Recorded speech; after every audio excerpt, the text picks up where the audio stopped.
So this is a really interesting piece, and I think it speaks a lot to 1963 and the civil rights movement.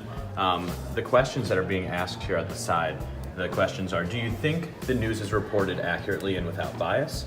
Do you think the news is ever whitewashed? And I think this question of whitewashing the news and the way that this piece is portrayed really begs the question of, was there biased news in this period?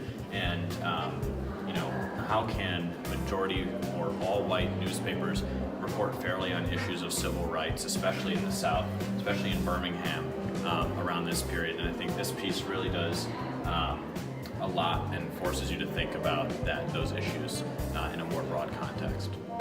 As you can see, this is made out of old law books, and the palette that you have is very dull, it's very gray, maybe showing the mundane life that a law student would lead.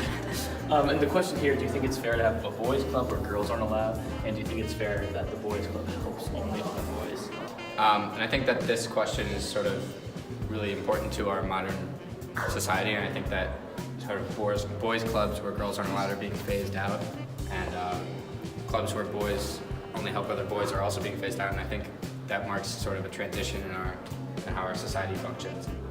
So I think that's a really important and necessary change.